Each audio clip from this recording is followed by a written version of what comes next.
সূরা কাহাফ। এই সূরাটা রাসূল সাল্লাল্লাহু আলাইহি ওয়াসাল্লাম প্রত্যেক জুমায় তিনি তেলাওয়াত করতেন। সুবহানাল্লাহ। কারণ উম্মতে মুহাম্মাদের জন্য সবচাইতে বেশি মারাত্মক যে পরীক্ষা সেটা হলো দাজ্জাল। সেটা হলো কি? দাজ্জাল। কারণ দাজ্জালের সম্মুখে পড়লেই দুর্বল ইমানদার যারা, তারা ইমান হারা হয়ে যাবে। তারা দাজ্জালের আক্রমণের ভয়ে নিজেদের ইমানকে বিক্রি করে দেবে। তারা বলবে আমরা তোমাদের সাথেই আছি, আমরা মুসলমান থেকে কি নিলাম? ইস্তফা দিলাম।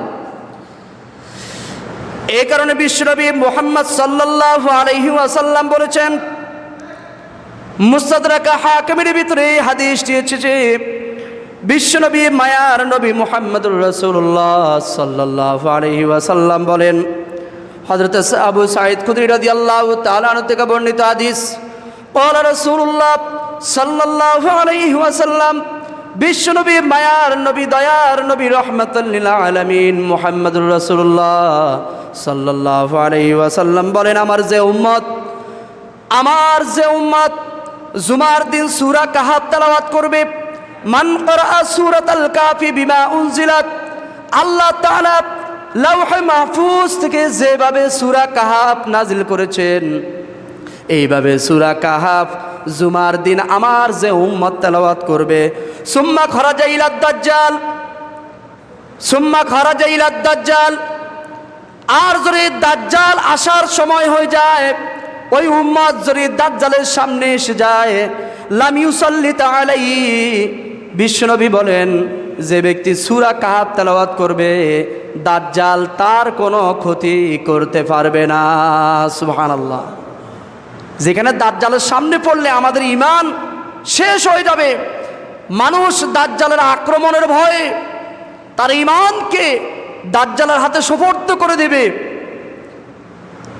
কিন্তু যে ব্যক্তি বিশ্বনবীর যে উম্মত, আল্লাহর যে গোলাম জুমার দিন সূরা কাহাফ তেলাওয়াত করবে, দাজ্জালের সামনে পড়লেও দাজ্জাল তার বিন্দু পরিমাণ কোনো ক্ষতি করতে পারবে না। সুবহানাল্লাহ। কত তাজিম, কত মর্যাদা সম্পন্ন একটি আমল জুমার দিনে বিশ্বনবী মুহাম্মদ সাল্লাল্লাহু আলাইহি ওয়াসাল্লাম করেছেন এবং আমাদেরকে করার জন্য বিশ্বনবী উৎসাহিত করেছেন। শুধু তাই নয়,